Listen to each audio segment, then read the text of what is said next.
Welcome back to Rouge the Bat Reads, Chapter 1, The Walking Dead, Hope. I'm Rouge the Bat. Now let's continue where we left off, shall we? Nodding, Louis turned to AJ. Well, it's just you and me today, buddy, he said, a grin decorating his freckled features. The boy smiled and stood up, balancing his weight on the balls of his feet. They each gave Clementine a kiss on the cheek, Louis capturing her lips the second time and leaving a sloppy grin on her face. When they entered the admit building, Clem was left alone in the courtyard.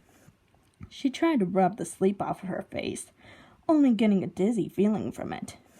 Instead, she looked around and examined the surroundings. In 5 years, the place had not really changed much. The gate was now properly sealed with wood and metal sheets, bound together by the combination of forces of duct tape and a rope. The kids had not been able to contain themselves, and a couple of graffitis were painted onto the boards. Most of them were vulgar words, a couple alluding to the victory over the Delta 5 years ago. The light from the rising sun shone on them, giving the impression that they glowed in the dim morning light. The watchtower was essentially the same, save for a couple of mirror adjustments they deemed necessary over the years. Her eyes skimmed the walls and landed on a big archway that led to the graveyard. She was thankful that it had not gotten any new additions these past years, though they had added a small shrine in honor of each of the deceased. On it were whatever photos they had been able to find on them, small notes for the loved ones. Sophie's grave, although it had already been dug before the war on Delta, had been the hardest to fill. To this day, many regretted not going back for Sophie's body, but there had been nothing they could do. The hurt had consumed the compound, had been enough incentive never to go back to that place. Instead, they'd fill the grave with the rest of her belongings, and Minnie had placed a lock of fiery red hair on her shrine. As a gust of wind made her shiver, she buttoned up her jacket. Her mind was racing 1,000 miles an hour, and the uncertainty was not helping. Shaking her head, she sat up and took a piece of paper from her breast pocket. She and Louis had decided that keeping a way of leaving notes for the other of them was important for these exact situations. She used a crayon to write him a small message. Louis, out for a walk, won't be long. Love, Clem. Leaving the note pinned to the table with a small rock, she made her way to the gate and opened it. Slowly, she slipped through the gap and closed it behind her. The woods beyond were filled with traps ranging from boulders hanging from trees to bear traps hidden among the shrubbery. A few birds chirped happily as she passed through the trees, creating a soft melody that clashed with her jumbled thoughts. As she walked carefully not to set off any traps, she saw the sun begin to rise along the tree line. She let the warmth embrace her, still shivering from every cold breeze that crept from the north. Hugging herself, Clem trudged through a small patch of tall grass and kept her pace. She didn't know how long she'd be walking, but before she realized, she arrived at a wooden fence. It wasn't unlike the fence that had separated her childhood home from the forest in Georgia, though a couple of planks had rotten and been torn down.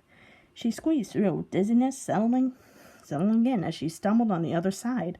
Pressing her hand up to the side of her face, she pinched the bridge of her nose and opened her eyes slowly. The urge to throw up had thankfully passed. She was looking at a parking lot of a convenience store they had found last year while scavenging. Carts had been picked clean years ago, littered the place, most of their tires stripped off or rotten.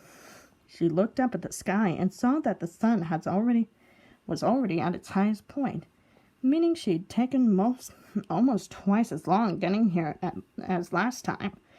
Cursing under her breath, she took out her knife and walked forward. Excuse me. As she got to the door, a sharp, clinging noise came from her right, and she jumped, her knife trained in that direction. As she leapt, and her left hand covering her stomach protectively, a squirrel jumped from behind a trash can, holding what appears to be a potato chip bag in his hands. It eyed Clementine curiously, its tiny hands crumbling the top of the bag slowly. She slashed at the air and scared it away, shaking her head and turning back to the store. Inside, the shelves were mostly ransacked, gathering dust since the apocalypse started. To her right there was a short line of shopping carts, and to her left a rack filled with greeting cards. Happy birthday, Merry Christmas, Happy New Year, she read absently. Flipping through them, a sharp pain in her abdomen reminded her why she came in the first place. She set out to find the pharmacy inside the store.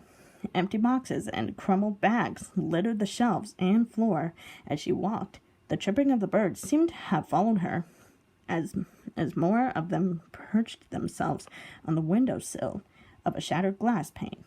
The clutching of dirt and litter against her boots announced each step she took. Her eyes scanned the area every few seconds, alert in case anything happened. It would not do to get killed now, she thought ruefully. She walked into the pharmacy office and searched the back shelves for whatever had been left.